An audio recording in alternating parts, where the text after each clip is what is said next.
산상수훈, 우리가 평생 놓치고 있었던 예수님의 진짜 가르침. 산상수훈은 성경에서 가장 많이 익히는 말씀입니다. 그런데 가장 많이 오해받고 있는 말씀이기도 합니다. 왜 그럴까요? 이 안에 우리가 평생 놓치고 있었던 예수님의 진짜 가르침이 숨어 있기 때문입니다. 혹시 이런 경험 있으십니까? 원수를 사랑하라. 이 말씀을 듣고 사랑하려고 해봤는데 안 됩니다. 걱정하지 말라. 이 말씀을 붙잡아 봤는데 새벽에 눈 뜨면 또 자녀 걱정부터 합니다. 오른뺨을 때리거든 왼편도 돌려대라. 참아봤습니다. 참고 또 참았습니다. 그런데 속은 부글부글 끓고 있습니다. 말씀대로 안 되는 자신을 보며 이렇게 생각하신 적 없으십니까? 내 믿음이 부족한가 보다. 나는 왜 이 말씀대로 살지 못할까? 그런데 만약 이 말씀들이 처음부터 우리가 알고 있던 그 뜻이 아니었다면 어떻겠습니까? 참으라는 말씀이 아니었다면요. 걱정을 멈추라는 말씀이 아니었다면요. 우리가 잘못 이해한 채로 수십 년을 살아온 것이라면요. 저도 그랬습니다. 그래서 이 말씀을 처음 들었던 그 자리로 가봤습니다. 그리고 놀라운 것을 발견하게 됐습니다. 그 산 아래 모인 군중의 귀에는 세 개의 목소리가 울리고 있었습니다.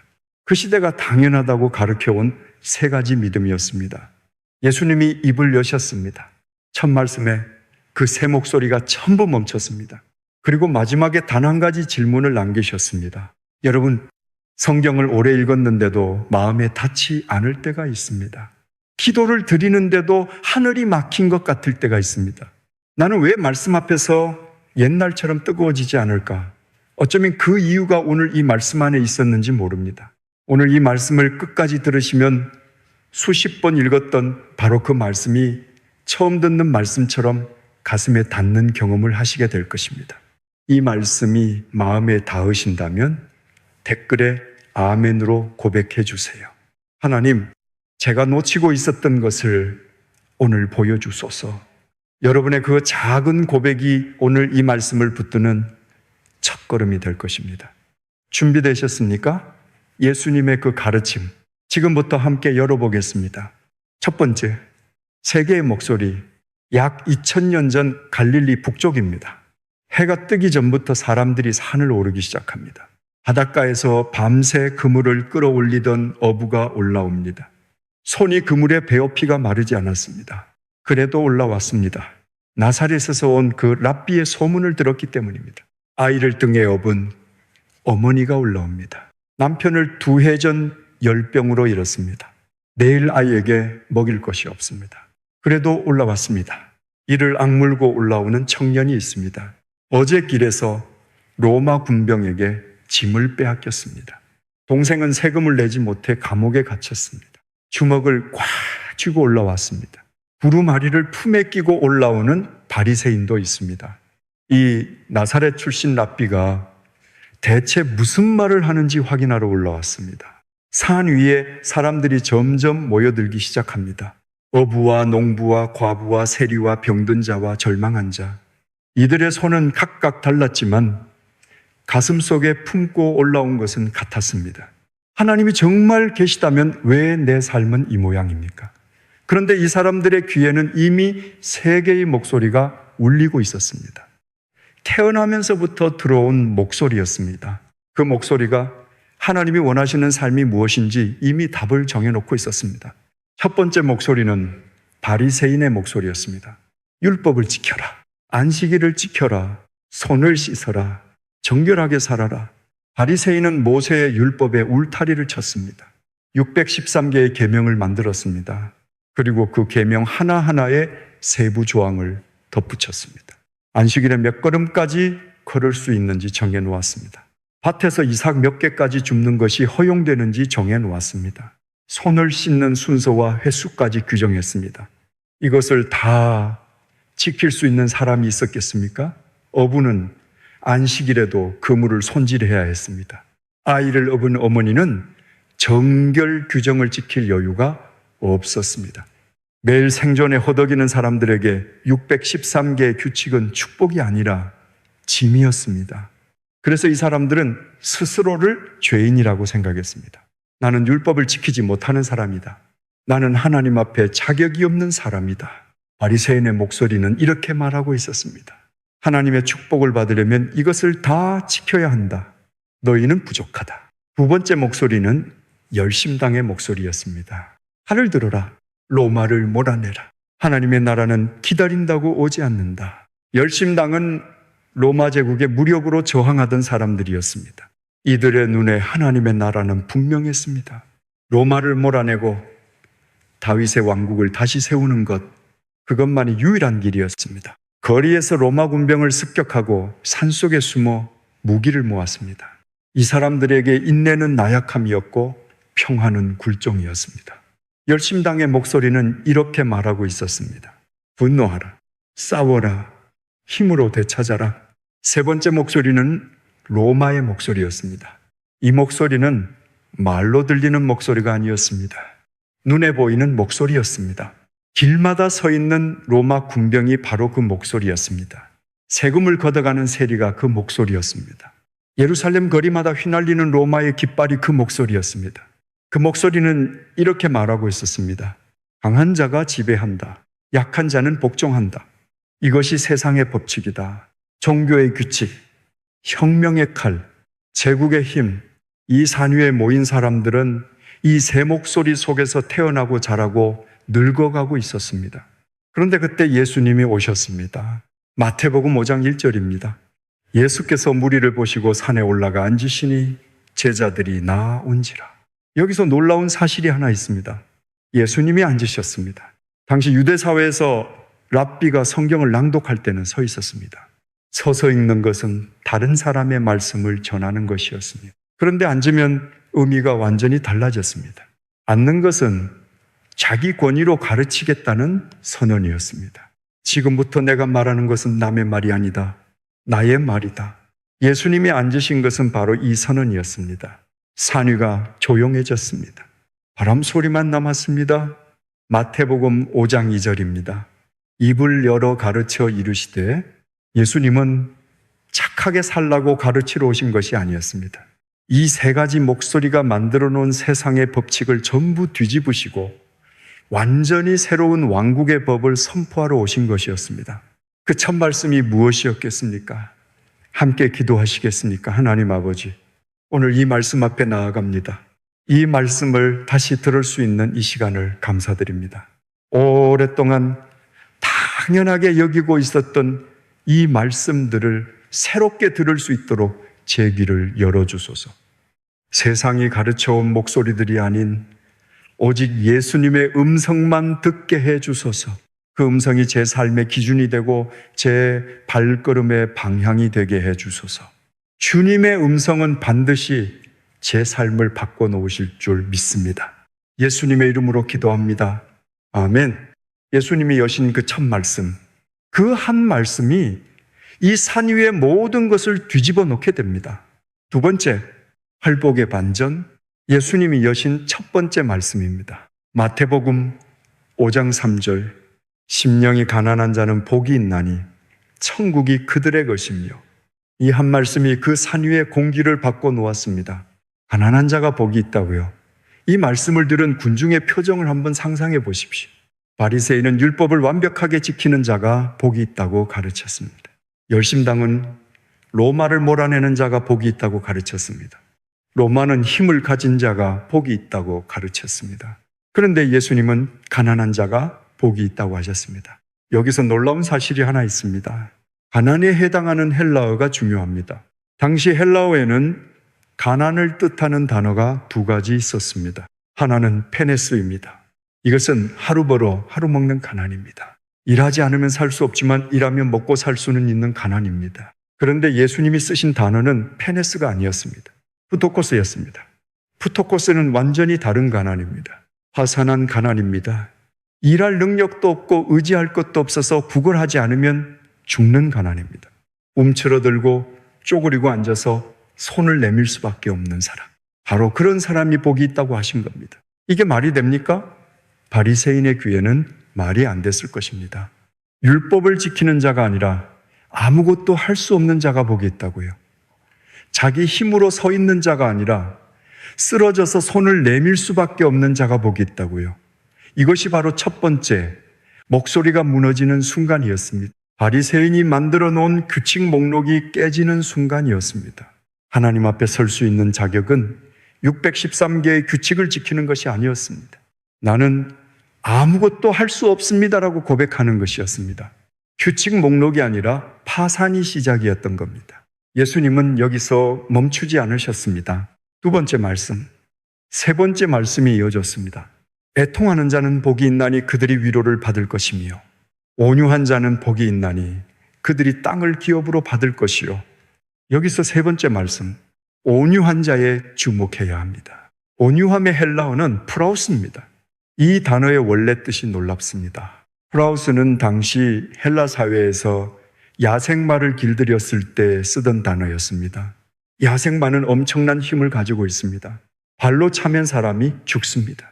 그런데 그 힘이 조절되지 않으면 파괴적입니다. 아무도 탈 수 없습니다. 그 야생마가 훈련을 받으면 달라집니다. 기수의 손끝 하나에 반응합니다. 멈추라 하면 멈추고 달리라 하면 달립니다. 힘이 사라진 것이 아닙니다. 힘이 통제된 것입니다. 바로 이것이 프라우스입니다. 온유함은 힘이 없는 것이 아닙니다. 힘이 있으되 그 힘을 하나님의 뜻 아래 두는 것입니다.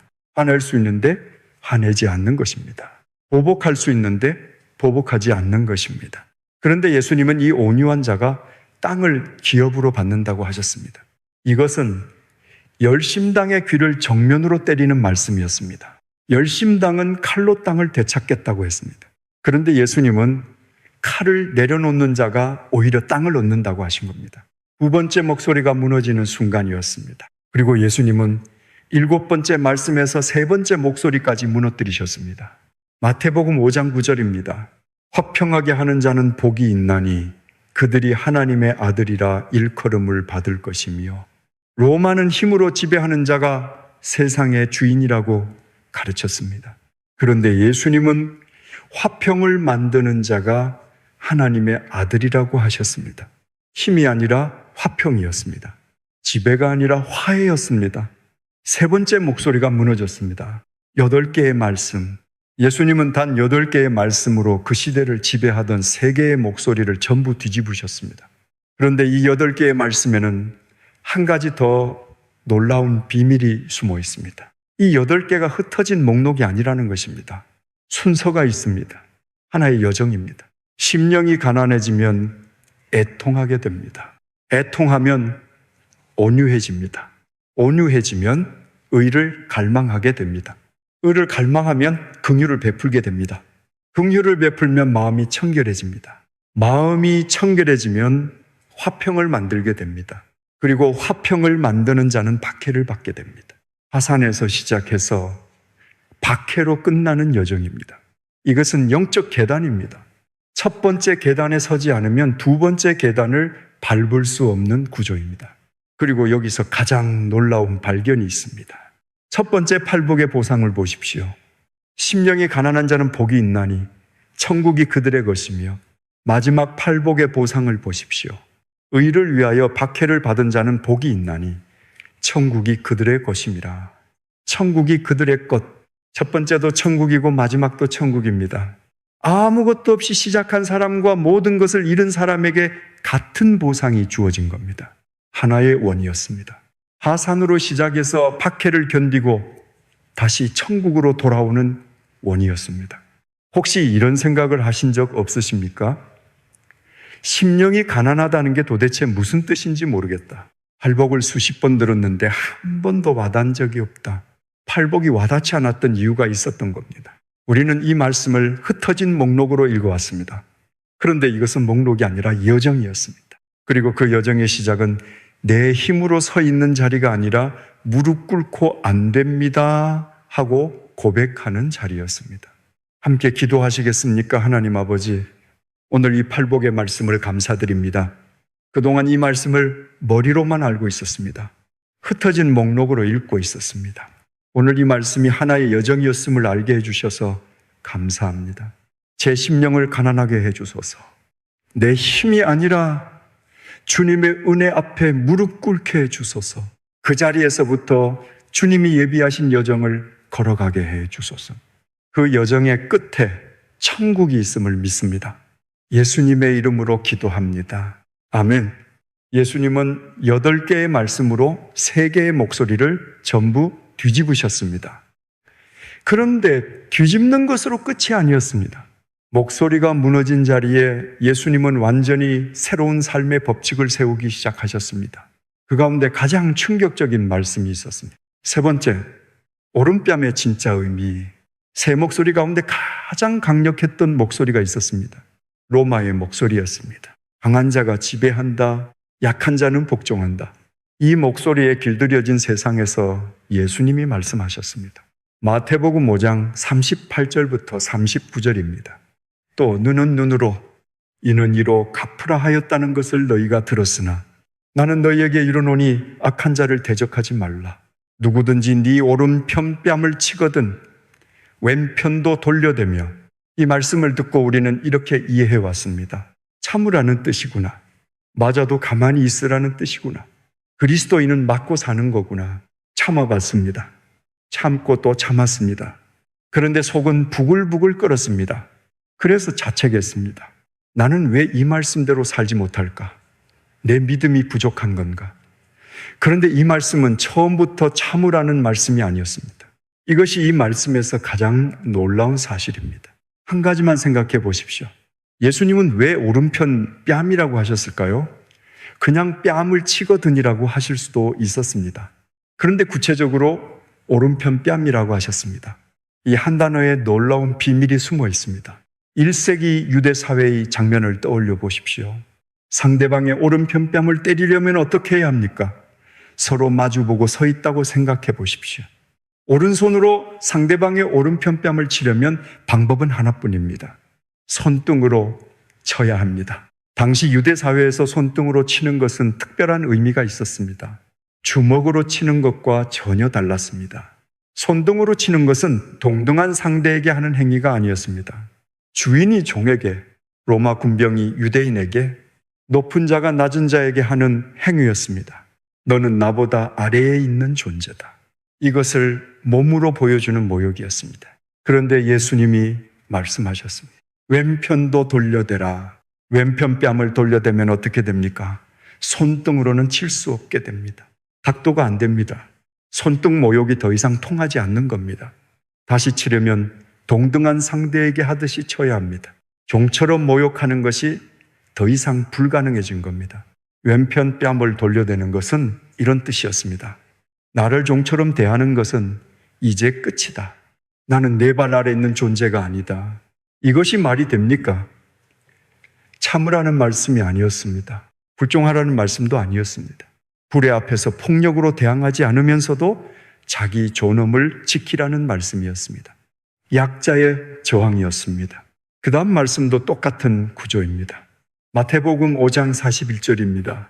또 누구든지 너로 억지로 오리를 가게 하거든 그 사람과 십리를 동행하고. 당시 로마법에는 이런 규정이 있었습니다. 로마 군병은 길에서 유대인을 붙잡고 짐을 지게 할 수 있었습니다. 그런데 거리 제한이 있었습니다. 오리까지만 합법이었습니다. 오리를 초과하면 그 군병이 법을 어기는 것이었습니다. 예수님이 말씀하셨습니다. 십리를 동행하라. 자발적으로 십리를 가면 어떻게 됩니까? 군병이 당황합니다. 이 사람이 왜 멈추지 않는 거지? 이러다 내가 법을 어기게 되는 거 아닌가?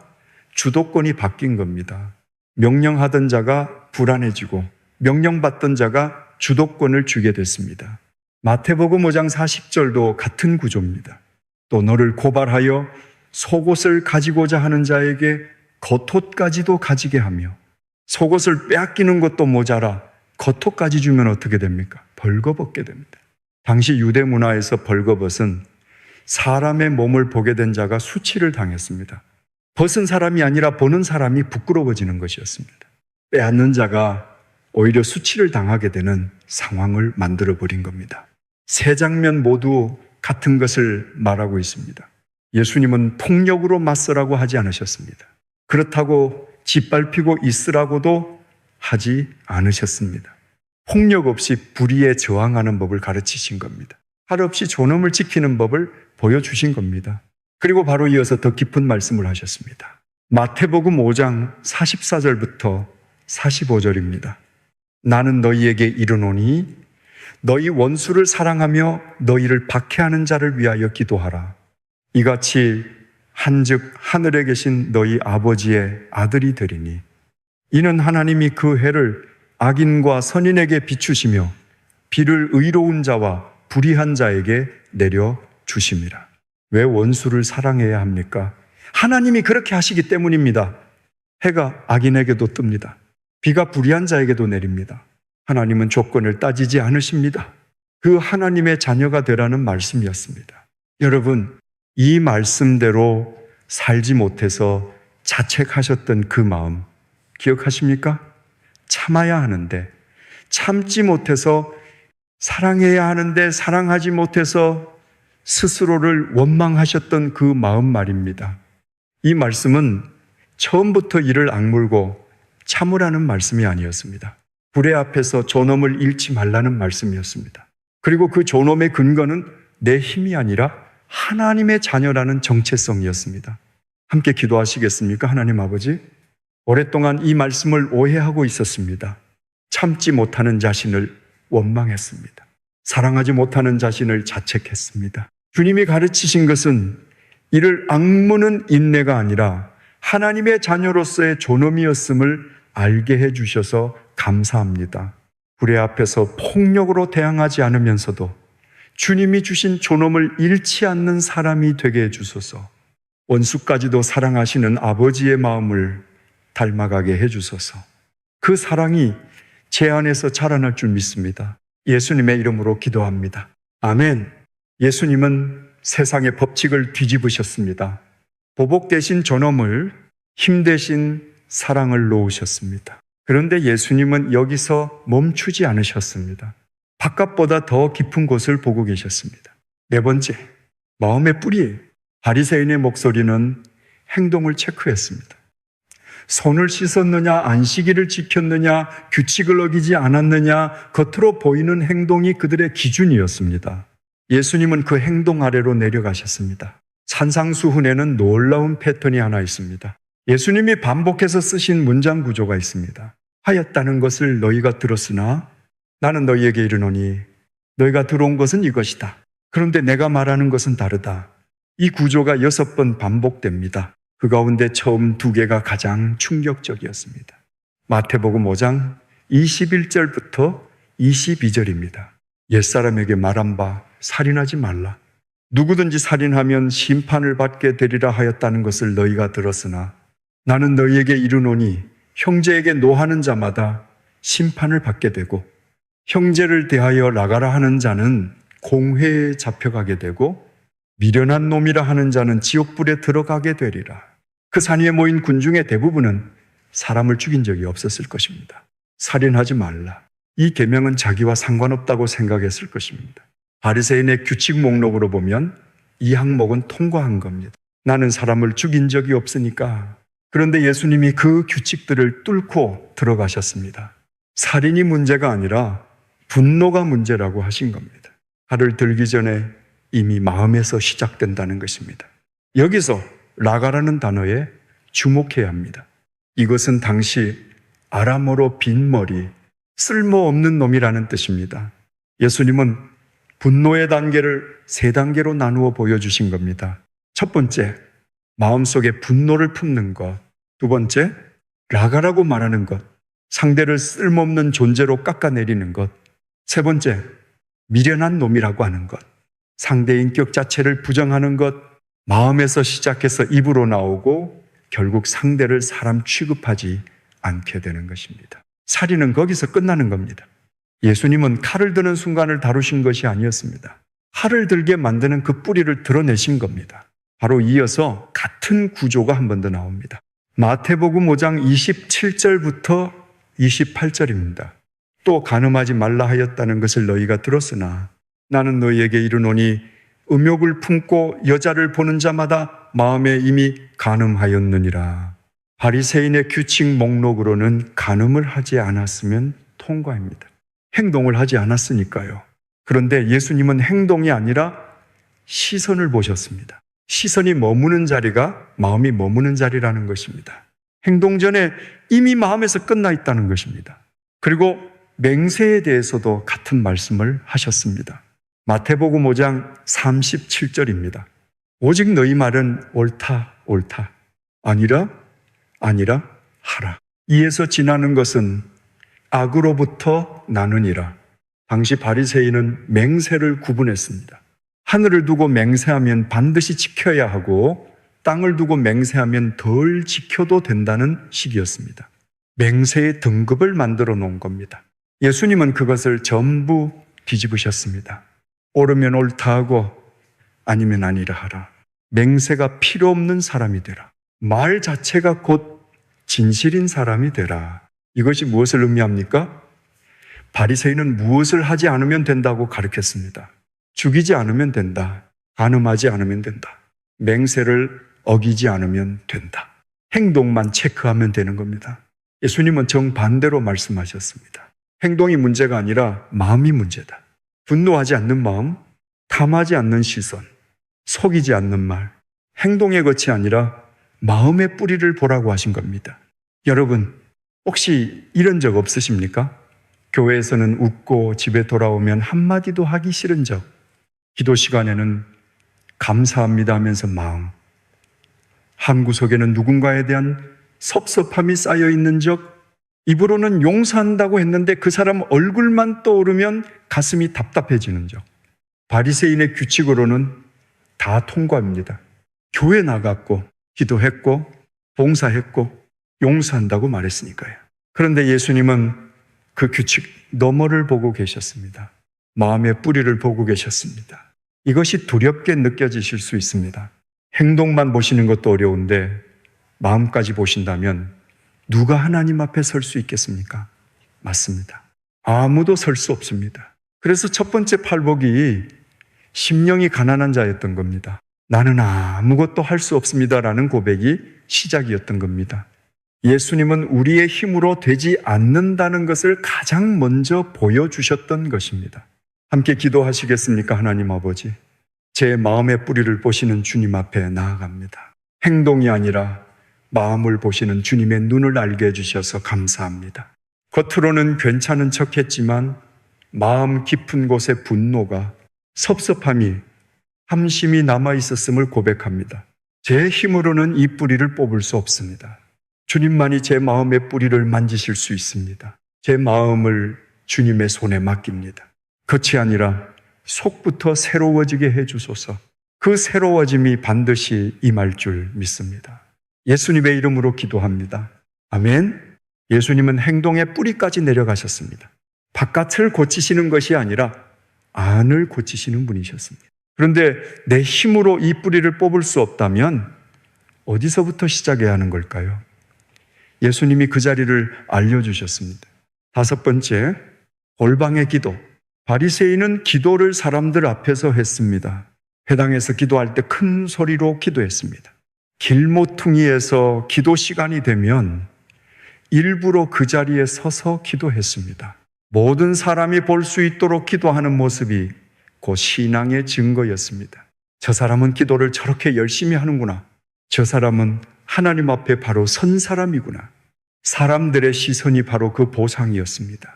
예수님은 이것을 정면으로 깨뜨리셨습니다. 마태복음 6장 5절부터 6절입니다.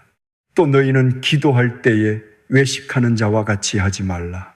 그들은 사람에게 보이려고 회당과 큰 거리 어귀에 서서 기도하기를 좋아하느니라.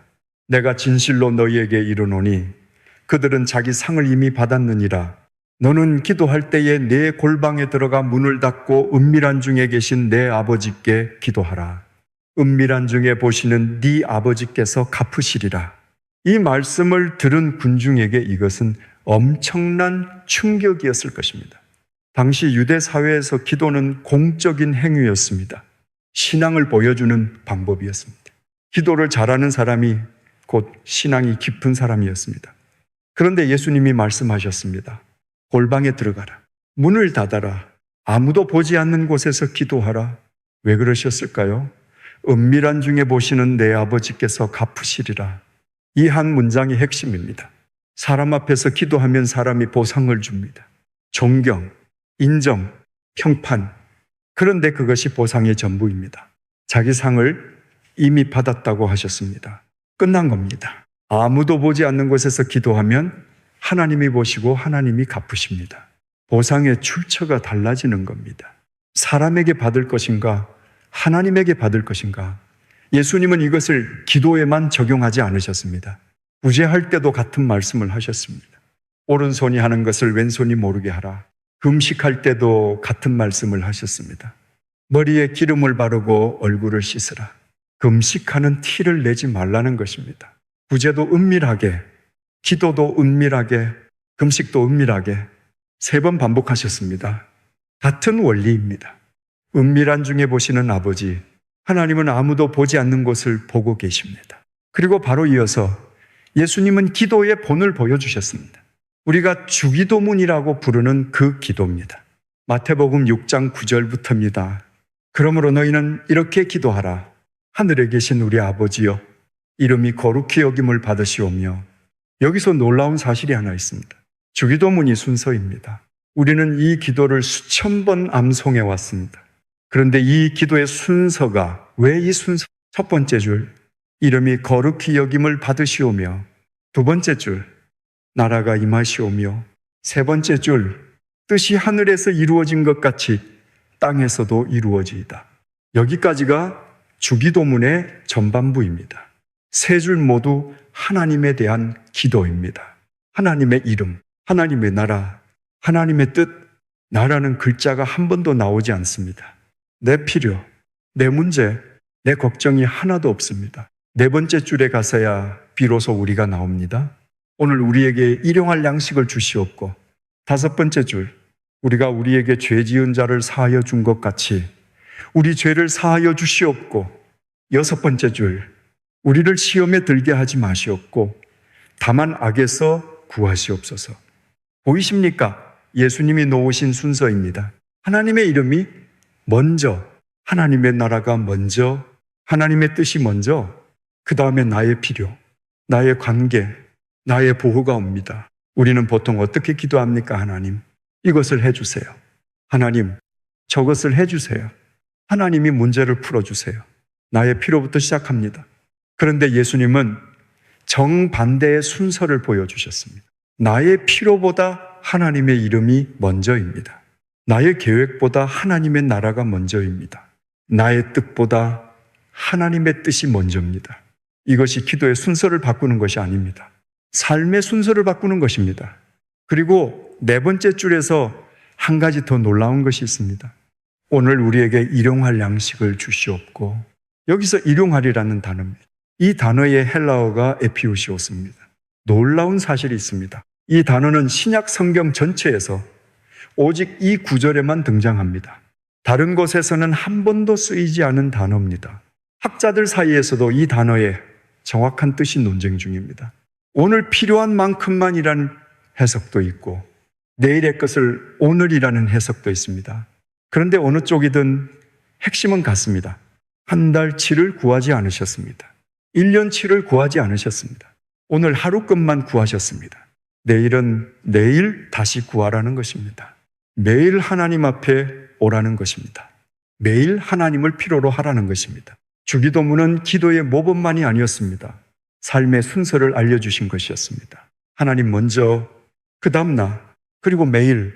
여러분, 혹시 기도가 습관이 되어버린 것 같다고 느끼신 적 없으십니까? 하나님 감사합니다로 시작하는데 감사가 안 느껴지는 적, 하나님 도와주세요를 매일 하는데 무엇을 도와달라는 건지도 모르겠는 적, 주기도문을 외우듯이 드리는데 이 기도의 무게가 느껴지지 않는 적, 어쩌면 순서가 바뀌어 있었던 것인지 모릅니다. 나의 필요가 먼저 올라가고 하나님의 이름은 뒤로 밀려 있었던 것은 아닌지, 오늘 하루가 아니라 내일 걱정, 모레 걱정, 1년 후 걱정을 기도에 쏟아내고 있었던 것은 아닌지, 예수님이 알려주신 기도의 비밀은 이것이었습니다. 기도의 내용을 바꾸라는 것이 아니라 기도의 순서를 바꾸라는 것이었습니다.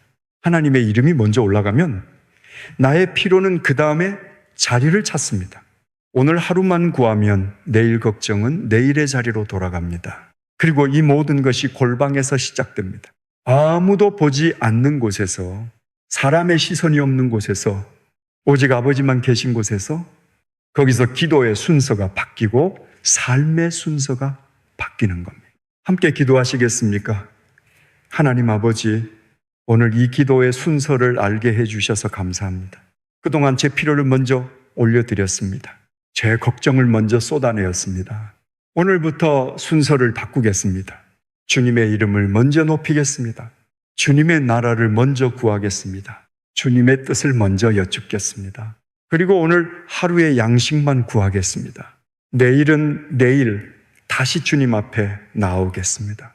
은밀한 곳에서 보시는 아버지께서 갚아주실 줄 믿습니다. 예수님의 이름으로 기도합니다. 아멘.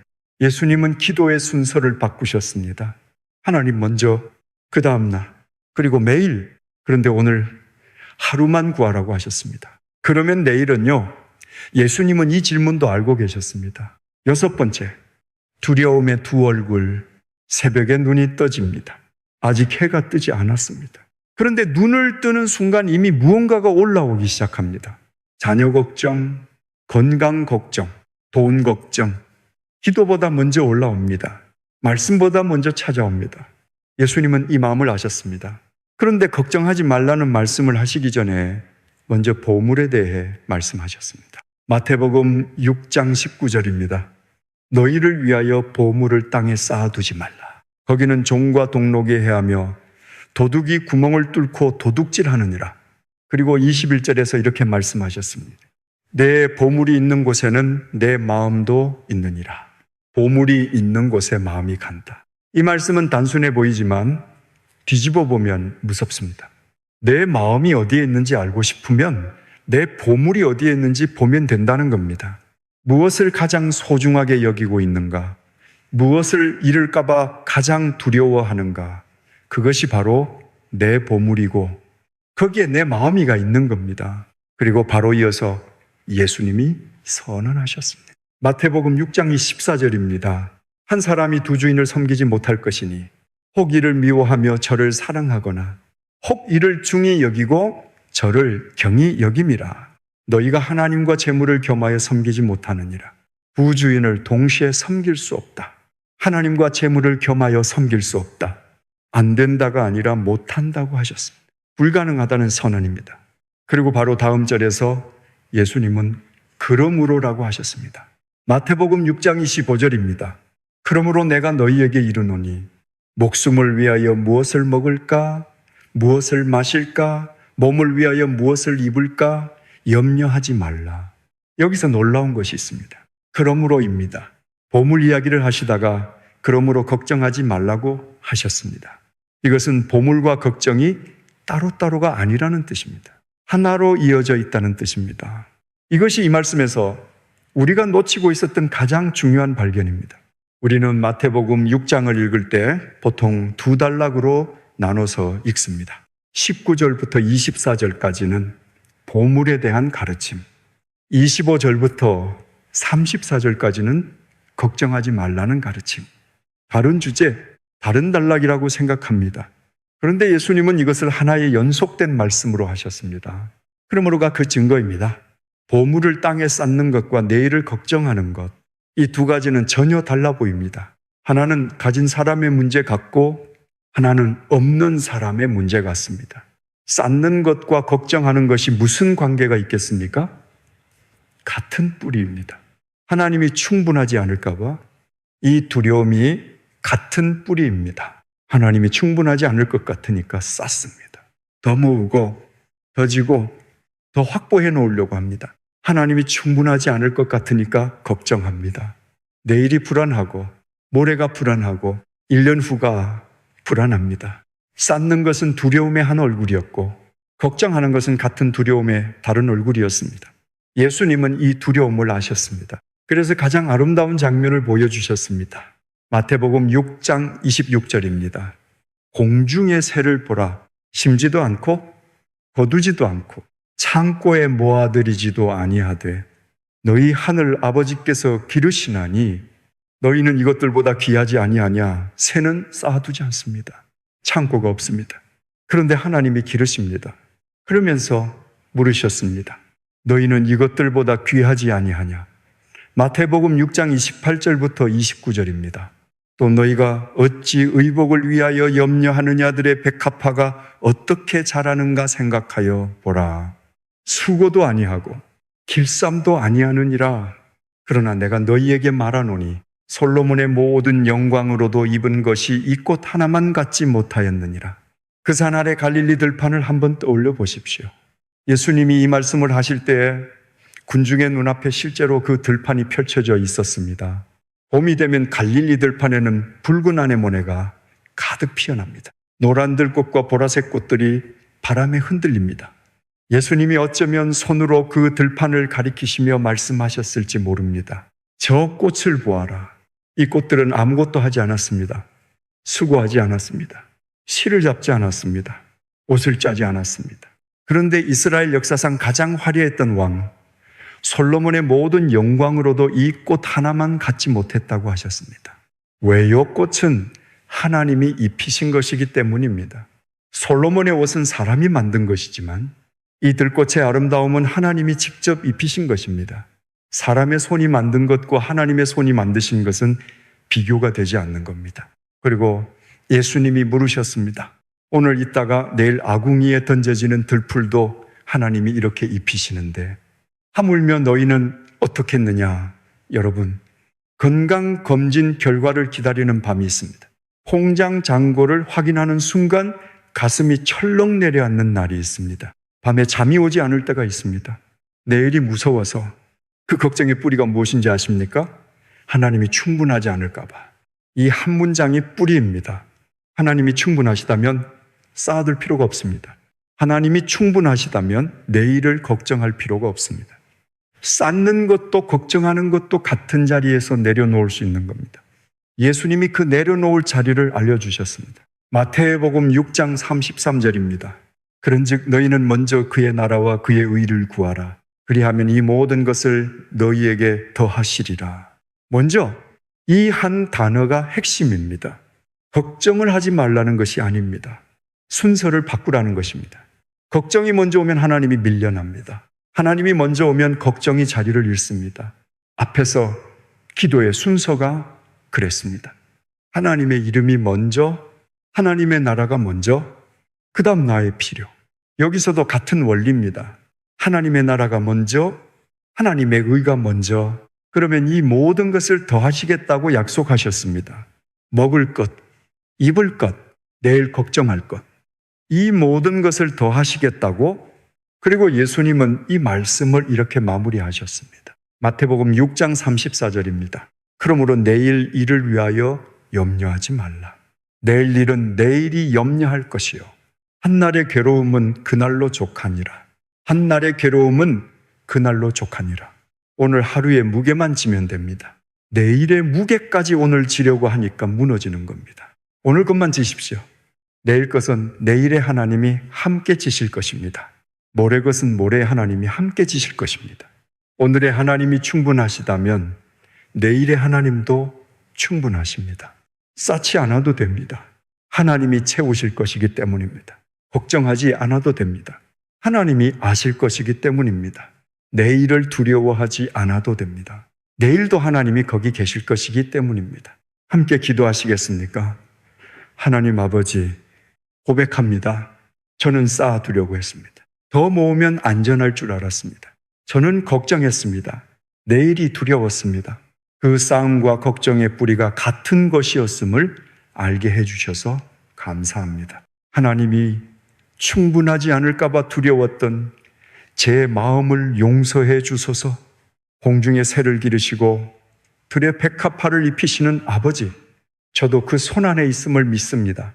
오늘부터 먼저 주님의 나라를 구하겠습니다. 오늘 하루의 무게만 지겠습니다. 내일은 내일의 하나님께 맡기겠습니다. 나머지는 주님이 더해 주실 줄 믿습니다. 예수님의 이름으로 기도합니다. 아멘. 예수님은 쌓는 자에게도 걱정하는 자에게도 같은 말씀을 하셨습니다. 먼저 그의 나라를 구하라. 이 모든 가르침을 들은 군중에게 이제 하나만 남았습니다. 이것을 들었으니 어떻게 할 것인가? 7번째, 한 가지 질문. 예수님이 이 산 위에서 마지막으로 하신 이야기입니다. 팔복으로 3개의 목소리를 뒤집으셨습니다. 오른뺨으로 존엄을 가르치셨습니다. 마음의 뿌리까지 내려가셨습니다. 골방에서 기도하라 하셨습니다. 걱정 대신 먼저 그의 나라를 구하라 하셨습니다. 이 모든 말씀을 다 하시고 나서 예수님이 마지막으로 이야기 하나를 하셨습니다. 마태복음 7장 24절부터 27절입니다. 그러므로 누구든지 나의 이 말을 듣고 행하는 자는 그 집을 반석 위에 지은 지혜로운 사람 같으리니 비가 내리고 창수가 나고 바람이 불어 그 집에 부딪히되 무너지지 아니하나니 이는 주초를 반석 위에 놓은 연고요. 나의 이 말을 듣고 행하지 아니하는 자는 그 집을 모래 위에 지은 어리석은 사람 같으리니 비가 내리고 창수가 나고 바람이 불어 그 집에 부딪힘에 무너져 그 무너짐이 심하니라. 2사람이 있습니다. 2사람 다 집을 지었습니다. 같은 재료, 같은 벽, 같은 지붕, 2집이 나란히 서 있습니다. 해가 비치는 날, 바람이 잔잔한 날, 2집을 바라보면 어떻겠습니까? 구별이 되지 않습니다. 이것이 이 비유에서 가장 놀라운 사실입니다. 폭풍이 오기 전에는 2집이 똑같아 보입니다. 겉으로는 아무런 차이가 없습니다. 어느 집이 반석 위에 있고 어느 집이 모래 위에 있는지 눈으로는 알 수 없습니다. 차이는 보이지 않는 곳에 있었습니다. 기초입니다. 1세기 팔레스타인에서 반석 위에 집을 짓는 일이 어떤 일이었는지 한번 생각해 보십시오. 먼저 자리를 잡습니다. 그리고 팝니다. 곡괭이로 흙을 파냅니다. 볼이 나옵니다. 볼을 드러냅니다. 다시 팝니다. 손에 물집이 잡힙니다. 등이 아픕니다. 그래도 팝니다. 바위가 나올 때까지 파내려갑니다. 이 시간 동안 땅 위에는 아무것도 올라오지 않습니다. 옆집은 벌써 벽이 올라가고 있습니다. 지붕도 얹고 있습니다. 지나가는 사람이 보면 저 사람은 아직도 땅만 파고 있네 합니다. 아무도 보지 않는 곳에서 아무도 알아주지 않는 시간에 기초가 놓이는 겁니다. 골방의 기도와 같습니다. 은밀한 곳에서 하는 일입니다. 모래 위에 짓는 것은 쉽습니다. 하지 않아도 됩니다. 바로 올릴 수 있습니다. 빠르고 편합니다. 눈에 보이는 결과가 금방 나옵니다. 그래서 사람들이 모래 위에 짓는 겁니다. 그런데 폭풍이 옵니다. 1세기 팔레스타인의 폭풍을 한번 떠올려 보십시오. 유대 광야에는 와디라는 말은 계곡이 있습니다. 평소에는 메마른 돌바닥입니다. 풀 한 폭이 없는 말은 골짜기입니다. 그런데 겨울 폭우가 쏟아지면 이 말은 계곡에 갑자기 물이 차오르기 시작합니다. 몇 시간이면 됩니다. 잔잔하던 골짜기가 급류로 변합니다. 물이 양쪽 벽을 치며 내려옵니다. 바위가 떠내려오고 나무가 뿌리째 쓸려갑니다. 그 앞에 있는 것은 무엇이든 견딜 수 없습니다. 예수님이 말씀하신 폭풍은 바로 이것이었습니다. 비가 내리고 창수가 나고 바람이 불어 그 집에 부딪힘에 그냥 비가 오는 것이 아닙니다. 와디의 급류가 집을 덮치는 것입니다. 같은 폭풍이 2집에 동시에 왔습니다. 반석 위의 집은 무너지지 않았습니다. 모래 위의 집은 무너졌습니다. 그 무너짐이 심하니라. 같은 폭풍입니다. 같은 집입니다. 겉으로는 같았던 2집입니다. 차이는 기초 하나였습니다. 그런데 여기서 가장 중요한 것은 폭풍도, 집도, 모래도 아닙니다. 예수님이 이 비유 앞에 놓으신 한 단어가 있습니다. 나의 이 말을 듣고 행하는 자, 나의 이 말을 듣고 행하지 아니하는 자, 듣고 행하는 자, 듣고 행하지 않는 자, 2사람 다 들었습니다. 같은 말씀을 같은 산 위에서 같은 날에 들었습니다. 차이는 들은 것이 아니었습니다. 들은 후에 무엇을 했느냐가 차이였습니다. 이것이 바로 예수님이 이 산 위에서 마지막으로 남기신 질문이었습니다. 너는 듣기만 한 사람이냐, 행하는 사람이냐? 팔복을 들었습니다. 심령이 가난한 자가 복이 있다는 것을 들었습니다. 온유한 자가 땅을 기업으로 받는다는 것을 들었습니다. 그런데 들은 후에 내 삶에서 온유함을 살아내고 있습니까? 내 힘을 내려놓고 하나님의 뜻 아래 두고 있습니까? 오른뺨의 진짜 의미를 들었습니다. 참으라는 말씀이 아니라 존엄을 지키라는 말씀이었습니다. 그런데 들은 후에 불의 앞에서 폭력 대신 존엄을 선택하며 살고 있습니까? 하나님의 자녀라는 정체성 위에 서 있습니까? 마음의 뿌리를 들었습니다. 행동이 아니라 마음을 보신다는 것을 들었습니다. 그런데 들은 후에 겉으로만 괜찮은 척하는 삶을 내려놓았습니까? 골방에서 기도하라는 말씀을 들었습니다. 하나님의 이름을 먼저 놓으라 하셨습니다. 그런데 들은 후에 기도의 순서가 바뀌었습니까? 여전히 나의 필요부터 올려드리고 있지는 않습니까? 먼저 그의 나라를 구하라 하셨습니다. 그런데 들은 후에 내일 걱정을 내려놓았습니까? 아니면 여전히 쌓았고 여전히 걱정하고 있습니까? 듣는 것은 같았습니다. 행하느냐, 행하지 않느냐, 이것이 유일한 차이였고, 이것이 폭풍 앞에서 무너지느냐, 서 있느냐를 결정하는 기초였습니다. 예수님은 이 비유를 마지막으로 산상수훈을 마치셨습니다. 그때 군중에게 일어난 반응을 성경이 기록하고 있습니다. 마태복음 7장 28절부터 29절입니다. 예수께서 이 말씀을 마치심에 무리가 그의 가르치심에 놀라니 이는 그 가르치시는 것이 권위 있는 자와 같고 그들의 서기관들과 같지 아니함이로라. 놀랐습니다. 왜 놀랐을까요? 서기관들과 같지 아니함이로라. 이 한 문장에 답이 있습니다. 당시 서기관들은 가르칠 때 항상 다른 사람의 권위를 빌려왔습니다. 라비 힐렐이 이렇게 말했습니다. 라비 샴마이가 이렇게 해석했습니다. 자기 말이 아니라 다른 사람의 말을 인용하는 것이 서기관의 방식이었습니다. 그런데 예수님은 달랐습니다. 너희가 들었으나 나는 너희에게 이르노니 다른 사람의 권위를 빌리지 않으셨습니다.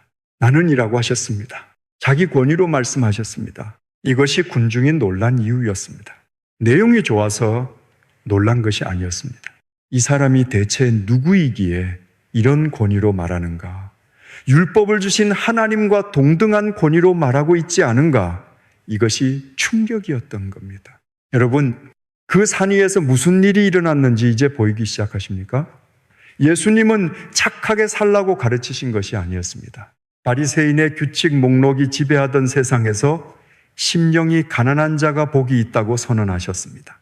열심당의 칼이 지배하던 세상에서 온유한 자가 땅을 기업으로 받는다고 선언하셨습니다. 로마의 힘이 지배하던 세상에서 화평하게 하는 자가 하나님의 아들이라고 선언하셨습니다. 세계의 목소리가 전부 멈췄습니다. 그리고 그 자리에 예수님의 목소리만 남았습니다. 나의 이 말을 듣고 행하라. 이 산 위에 모였던 군중은 이 말씀을 듣고 산을 내려갔습니다. 그물에 베인 손을 쥔 채 올라왔던 어부가 내려갑니다. 아이를 등에 업고 올라왔던 어머니가 내려갑니다. 주먹을 꽉 쥐고 올라왔던 청년이 내려갑니다. 그런데 그 주먹이 펴져 있습니다. 두루마리를 품에 끼고 올라왔던 바리새인도 내려갑니다. 두루마리가 예전 같지 않습니다. 모두 같은 말씀을 들었습니다. 어떤 사람은 돌아가서 삶을 바꿨을 것입니다. 어떤 사람은 감탄만 하고 아무것도 바꾸지 않았을 것입니다. 2000년이 지난 지금 우리도 같은 자리에 서 있습니다. 같은 말씀을 들었습니다. 폭풍은 반드시 옵니다. 병이 올 수 있습니다. 이별이 올 수 있습니다. 예상하지 못한 상실이 올 수 있습니다. 그리고 폭풍이 올 때는 이미 기초를 파는 것이 늦습니다. 지금 이 기초를 놓을 때입니다. 오늘 이 반석 위에 첫 삽을 뜰 때입니다. 예수님이 남기신 질문은 지금 우리에게도 향해 있습니다. 너는 듣기만 한 사람이냐? 행하는 사람이냐? 함께 기도하시겠습니까? 하나님 아버지. 오늘 이 산 위의 말씀을 모두 들었습니다. 이 말씀을 들을 수 있었던 이 시간을 감사드립니다. 할복의 여정을 들었습니다. 오른뺨의 진짜 의미를 들었습니다. 마음의 뿌리를 보시는 주님의 눈을 들었습니다. 골방의 기도를 들었습니다. 먼저 구하라는 말씀을 들었습니다. 두 집 이야기를 들었습니다. 이 모든 말씀 앞에서 고백합니다. 저는 듣기만 한 사람이었습니다. 오늘부터 행하는 사람이 되겠습니다. 제 삶의 기초를 반석 위에 놓겠습니다. 아무도 보지 않는 곳에서 곡괭이를 들겠습니다. 그 반석은 바로 예수님이십니다. 어떤 폭풍이 와도 무너지지 않을 줄 믿습니다. 예수님의 이름으로 기도합니다. 아멘. 통합 기도문 함께 기도하시겠습니까? 하나님 아버지, 오늘 그 산 위의 말씀을 처음부터 끝까지 들었습니다. 오랫동안 당연하게 여기고 있었던 이 말씀들을 새롭게 들을 수 있도록 귀를 열어주셔서 감사합니다. 세 개의 목소리가 울리고 있었습니다. 종교의 규칙, 혁명의 칼, 제국의 힘. 저도 그 목소리에서 살고 있었음을 고백합니다. 예수님은 팔복으로 그 목소리를 뒤집으셨습니다. 심령이 가난한 자가 복이 있다고 하셨습니다. 저희의 파산을 시작으로 삼아주소서. 오름뺨의 의미를 알게 해주셨습니다. 참으라는 말씀이 아니라 존엄을 지키라는 말씀이었습니다. 하나님의 자녀로서의 존엄을 잃지 않게 해주소서. 마음의 뿌리를 보시는 주님 앞에 겉과 속이 다른 삶을 내려놓습니다. 골방에서 기도하라 하셨습니다. 아무도 보지 않는 곳에서 주님만 보는 삶을 살게 해주소서. 먼저 그의 나라를 구하라 하셨습니다. 쌓으려는 마음도 걱정하는 마음도 같은 자리에서 내려놓겠습니다. 하나님이 충분하신 줄 믿습니다. 그리고 마지막 질문 앞에 서 있습니다. 듣기만 한 사람이냐, 행하는 사람이냐, 듣기만 한 사람이었음을 고백합니다. 오늘부터 행하는 사람이 되겠습니다. 제 삶의 기초를 반석 위에 놓겠습니다. 그 반석은 바로 예수님이십니다. 어떤 폭풍이 와도 무너지지 않을 줄 믿습니다. 예수님의 이름으로 기도합니다. 아멘. 마무리. 오늘 그 산 위로 함께 올라가 봤습니다. 2000년 전 그 산 아래에는 세 개의 목소리가 울리고 있었습니다. 바리새인은 규칙 목록을 들고 있었습니다. 열심당은 칼을 들고 있었습니다. 로마는 힘을 들고 있었습니다. 예수님이 앉으셨습니다. 그리고 입을 여셨습니다. 8개의 말씀으로 3개의 목소리를 뒤집으셨습니다. 심령이 가난한 자가 복이라 하셨습니다. 규칙 목록이 아니라 파산의 시작이었습니다. 온유한 자가 땅을 기업으로 받는다 하셨습니다. 할이 아니라 길들여진 힘이 이기는 것이었습니다. 화평하게 하는 자가 하나님의 아들이라 하셨습니다. 제국의 힘이 아니라 화해의 손이 하나님의 자녀의 표시였습니다. 오른뺨을 돌려대라는 말씀은 참으라는 뜻이 아니었습니다. 존엄을 지키라는 뜻이었습니다. 분노와 시선에 대해서는 행동이 아니라 마음의 뿌리를 보셨습니다. 골방에서 기도하라 하시며 아무도 보지 않는 곳의 삶을 가르치셨습니다. 주기도문으로 기도의 순서를 바꿔주셨습니다. 하나님 먼저, 그 다음 나, 그리고 매일 걱정과 보물이 같은 뿌리임을 알려주시고 먼저 그의 나라를 구하라 하셨습니다. 그리고 마지막에 단 한 가지 질문을 남기셨습니다. 너는 듣기만 한 사람이냐, 행하는 사람이냐? 산상수훈은 착하게 살라는 가르침이 아니었습니다. 왕국의 선포였습니다. 세상의 법칙과 정반대되는 왕국의 법을 선포하신 것이었습니다. 그리고 그 왕국에 들어올 것인지를 물으신 것이었습니다. 우리는 이 말씀을 수백 번 읽어왔습니다. 그런데 우리가 놓치고 있었던 것은 산상수훈의 내용이 아니었습니다. 산상수훈이 무엇이었는지를 놓치고 있었습니다. 지금 이 자리에서 결단하실 분이 계시다면 댓글에 아멘으로 고백해 주세요. 여러분의 기도 제목도 나눠주세요. 하나님, 듣기만 한 사람에서 행하는 사람이 되게 해 주소서. 하나님, 제 삶의 기초를 반석 위에 놓게 해 주소서. 하나님, 세계의 목소리 대신 예수님의 목소리만 듣게 해 주소서. 이 가운데 가장 마음에 닿는 기도가 있다면 그 기도를 댓글에 남겨주세요. 여러분의 그 작은 고백이 오늘 이 말씀을 삶으로 옮기는 첫걸음이 될 것입니다. 그리고 이 영상이 도움이 되셨다면 지금 이 말씀이 필요한 분들에게 공유해 주세요. 여러분의 작은 나눔 하나가 누군가에게는 생명의 말씀이 될 수 있습니다. 그 산 위에서 예수님의 말씀을 듣고 산을 내려간 군중처럼 우리도 이제 일상으로 돌아갑니다. 그런데 한 가지가 달라졌습니다. 세계의 목소리가 멈추고 예수님의 목소리가 들리기 시작했습니다. 그 목소리를 따라 살아가시는 여러분 위에 하나님의 은혜와 평강이 함께 하시기를 축복합니다.